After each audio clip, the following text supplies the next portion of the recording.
guys, and welcome to Chat Room with Ted. And this is my talk show and spot on here on Community Radio. I'm honored to bring this show with you. And so this week, my guest is Matthew Rosato, otherwise known as Thomas Freak 808. Well, hello. This is an honor to be doing this. This seemed really fun when I heard about it, and it's really great to be finally talking with you. Yeah. All right. So many people have wondered, what are your plans for making videos in the future? You've had a bit of a kind of an active year. You've made one or two videos this year. Well, like I was telling you earlier before we got rudely interrupted by people, I do things really spur of the moment. So that troublesome truck kind of review I did, it was weird because I'm trying out Sony Vegas and readjusting stuff. But whenever I do a product review or get an item, it's really spur of the moment. It's something that I really want to do, like right then, there, and now. So it really depends on what I want to do. Yeah. So many people, you were mentioning that troublesome truck review. Many people have been. You tried something out new there. You tried to do a review without any audio, just to showcase the item. Now there was a mixed reaction from this, especially talking to other people. What do you think of the reaction? Well, to be completely frank with you, I just got Sony Vegas, and I actually had no idea how to hook up a mic or record a mic or anything like that. So, and I was also relearning how to use my camera. So I was just trying some video editing and some new shots. So really, if anyone wants to use any of those shots for B-roll or stock footage or whatever, please go ahead. And that was just more of a test and kind of a showcase more than an actual product review. I see. Cool. Yeah, but I'm probably not going to be doing that in the future. I'm probably going to actually learn how to record audio, make it a little bit more professional. Yeah. Yeah. Yeah. So recently you uploaded that short film you made. What was it called? Something with a horse. The Man Horse. Yes. Many people are wondering what's that from, or is it a school project, or is it? Yeah, actually, this was new for me this year. I took a film class, and there was probably about, I don't know, there wasn't that many people in the class, maybe like half a dozen. So there were 4 of us on the project. Will, you guys will have no idea who these people are, but I'm just going to list them off. Will, Tim, Taylor, and my teacher, Mr. Herman. And we decided to, well, we didn't decide. We were assigned a project, a video project, and we started, it was weird because it developed from a serial killer horse to a pony, and we thought about being a unicorn, and it was really convoluted. And yeah, it kind of went from there.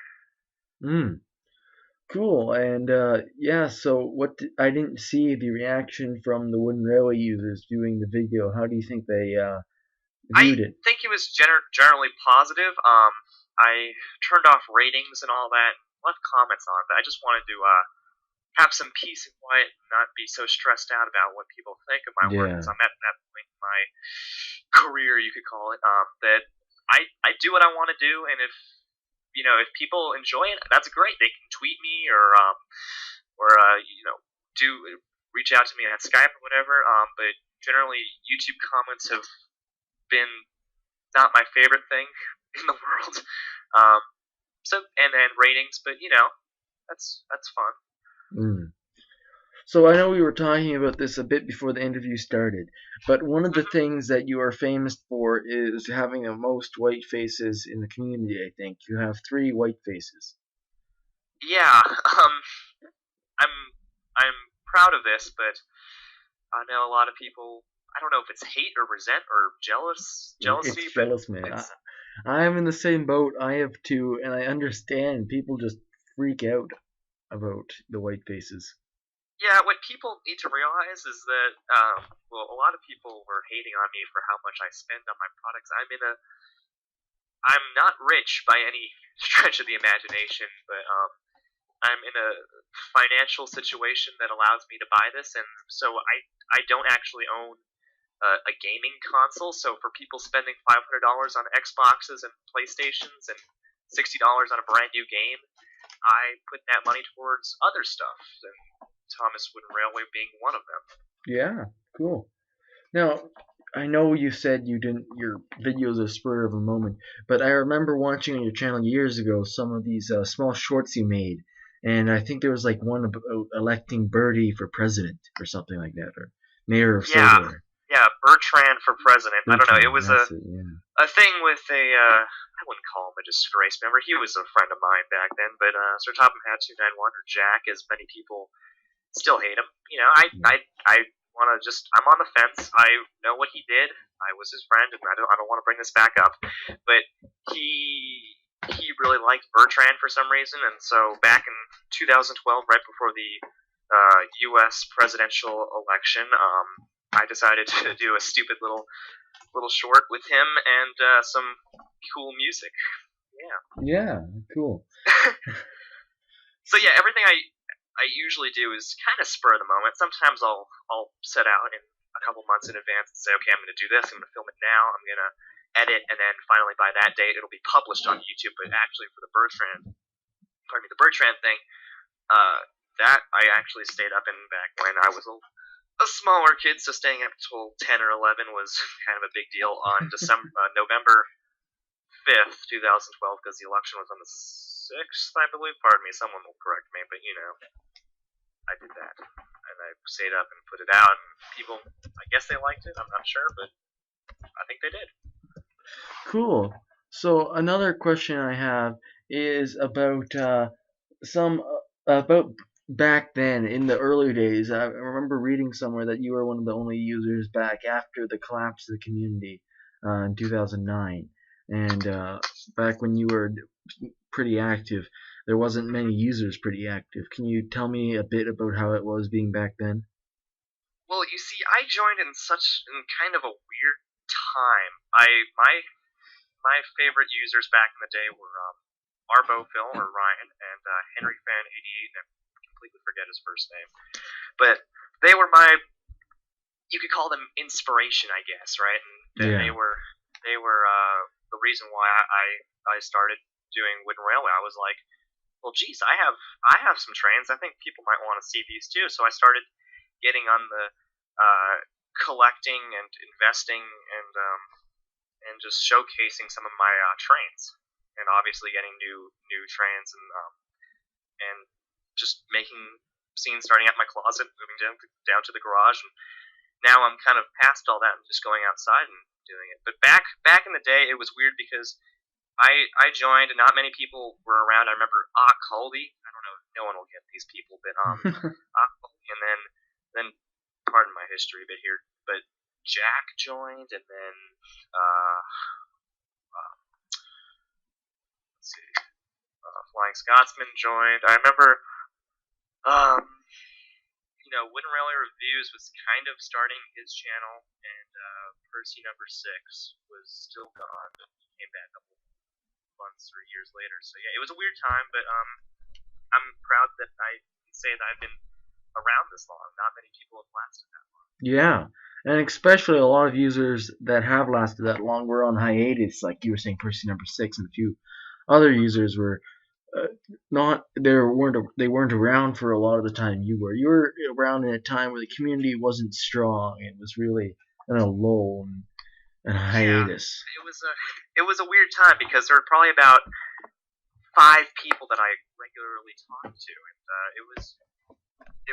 I wasn't getting thousands and thousands of views. I'm still not, but it was fun because we could just talk to each other about things and make videos. It was a fun time. I mean, I prefer it now because there's more user activity and more people doing new trains too, because there wasn't that many people doing new Wooden Railway items, and yeah, I mean, the times then they were fun, but I definitely like 2014 now 2015 better. Yeah. So, do you have anyone? So let's first start with this. Who was your inspiration? Who was the people that you saw, you watched, and said, "Hey, this is cool. I should make videos like this"? Well, first off, I started YouTubing, like I said, Phil, and Henry Fan 88, and I will go ahead and say this on record that I usually, I'm sorry he's gonna hate me, but I didn't watch Thomas Wooden Railway's videos like or his series at all, and back in the day it was a funny thing. People would say, "Oh yeah, Matt," or they didn't know my name, but Thomas Freak 808, yeah, he'll never watch a series. It's really weird. He just doesn't do it. And I'm like, for me, I didn't have the time back then, and I still don't. So I mean, it's not a personal thing at all. I mean, it's just time, really. It's the Yeah. big thing. Mm-hmm. And plus, if I miss, so say I pick up episode 20, I'm completely lost sometimes. It's oh, cool. Yeah. Now, speaking of that, is there anyone that you currently like watching? I'm more involved with Twitter, and I'll watch occasionally Jay Louvier or Josh, we're good friends, and Percy number 6, his first name will remain anonymous. Yes. Well, that's very cool. Do you have anything else that you would like to share? Anything I'd like to share? I just want to let people know that I think with a lot of people, I like the older items better. Not anything against the new Thomas Wooden Railway products, but there's a more nostalgic feel. I think you can relate to the older products than the newer ones. Yeah. But yeah, I think that's the thing with older products. Kids, we looked at them as a kids and we really fell in love with them. And then with the newer products nowadays, there's something there, but a lot of people started using them recently because of their accuracy. So there's a big divide nowadays with them. Yeah. Well, for one thing, I remember Wooden Railway Review saying in one of his videos, he was saying, back in the day, we didn't have aquarium cars and honey cars. We had the brake van. It was a simpler time. Now we have all these. It's really now turned into more of a business than a children's toy. We have to market towards little children who want a specific thing, and if the parents are willing to spend money for 5 or 6 of the different things, but they're different price. Let me rephrase. Different like trains, but they look similar, and we can base them off the same wood. Then it's business income basically. Yeah. I made no sense there. I'm sorry. That's fine. Yeah. So, do you have any? You've seen the community over a long ways, like I said, but how do you think it is now, comparing over the time that you've been in the community? Do you think it's at a higher point, or is it? I feel like now everything is a lot more public, and there's more user.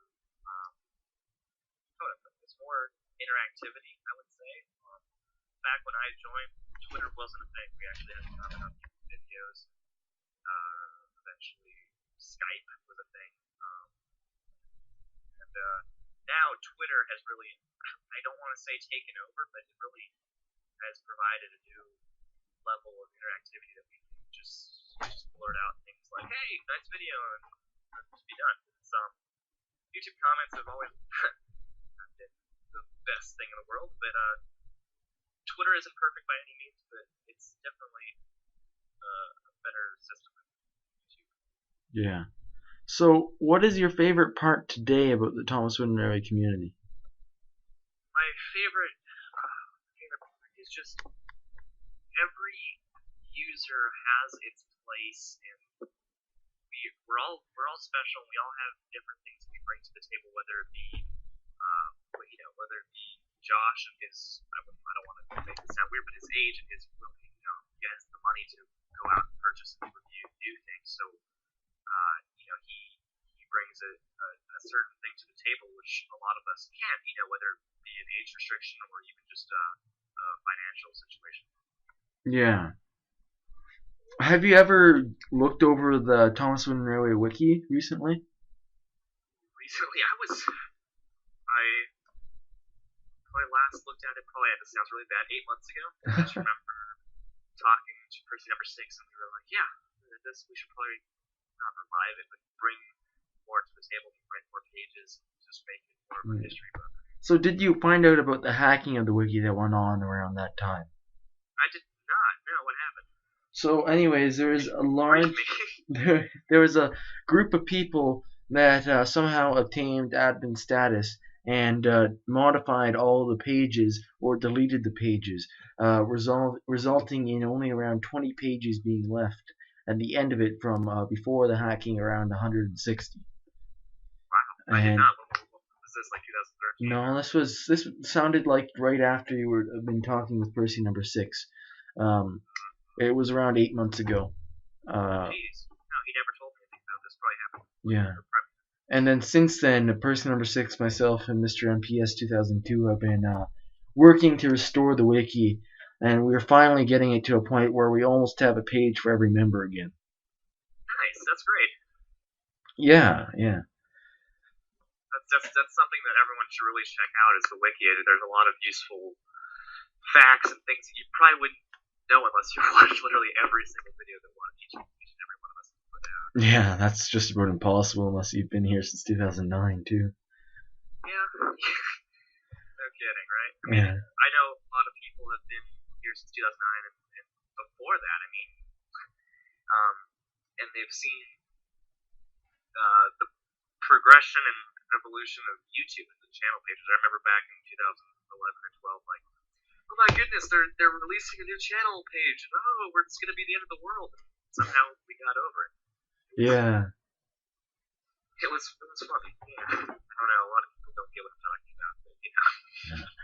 Those of us who remember. Yeah. Yeah, exactly. But I've also been noticing that there's really just the prices have been falling on a lot of these trainers. A lot of the old rare trains. Yeah. Especially.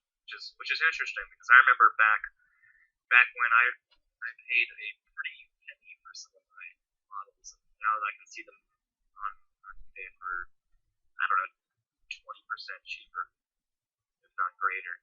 Yeah. I mean, I'm kind of interviewing you now. How do you feel about this? Because I know you're a newer join, and it's interesting.